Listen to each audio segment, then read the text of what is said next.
രമേശ് ചെന്നിത്തല ഉയർത്തിയ സഹകരണ മേഖലയിലെ അഴിമതി ആരോപണം തള്ളി മുഖ്യമന്ത്രി പിണറായി വിജയൻ. നുണകളുടെ ഘോഷയാത്രയാണ് പ്രതിപക്ഷം നടത്തുന്നത്. സോഫ്റ്റ്വെയർ ആരോപണത്തിലൂടെ ഇല്ലാത്ത കാര്യമാണ് രമേശ് ചെന്നിത്തല ഉന്നയിച്ചത്. നുണ പറയാൻ രമേശ് ചെന്നിത്തല ചിലരോട് മത്സരിക്കുകയാണെന്നും മുഖ്യമന്ത്രിയുടെ പരിഹാസം.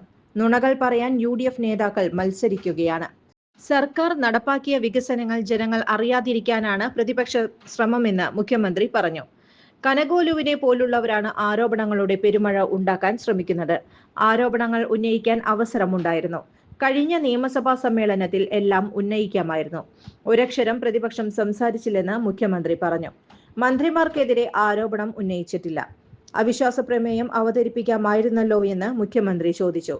കിട്ടുന്ന മറുപടി കനത്തതായിരിക്കുമെന്ന് പ്രതിപക്ഷത്തിനറിയാം. അതുകൊണ്ടാണ് നിയമസഭയിൽ ആരോപണങ്ങൾ ഉന്നയിക്കാതെ ഒളിച്ചോടിയതെന്ന് മുഖ്യമന്ത്രി പറഞ്ഞു. പാലക്കാട് മണ്ഡലത്തിൽ LDF നല്ല വിജയം നേടും. സ്ഥാനാർത്ഥിക്ക് വലിയ സ്വീകാര്യതയുണ്ട്. വർഗീയതയോട് വിട്ടുവീഴ്ച ചെയ്യില്ലെന്ന് മുഖ്യമന്ത്രി വ്യക്തമാക്കി. ജോൺസൺ ഒപ്റ്റിക്കൽസിൽ തിങ്കൾ, ബുധൻ, വെള്ളി ദിവസങ്ങളിൽ രാവിലെ 10 മുതൽ ഉച്ചയ്ക്ക് 1 മണിവരെ കണ്ണു ഡോക്ടറുടെ സേവനം ലഭ്യമാണ്. എല്ലാ ബ്രാൻഡഡ് ഫ്രെയിമുകളും ഇവിടെ ലഭ്യമാണ്. ഡ്രൈവിംഗ് ലൈസൻസിനുള്ള സർട്ടിഫിക്കറ്റുകൾ കൂടാതെ ഡോക്ടർമാർ നിർദ്ദേശിക്കുന്ന എല്ലാ തരം കണ്ണടകളും ജോൺസൺ ഒപ്റ്റിക്കൽസിൽ നിന്നും ലഭിക്കുന്നു.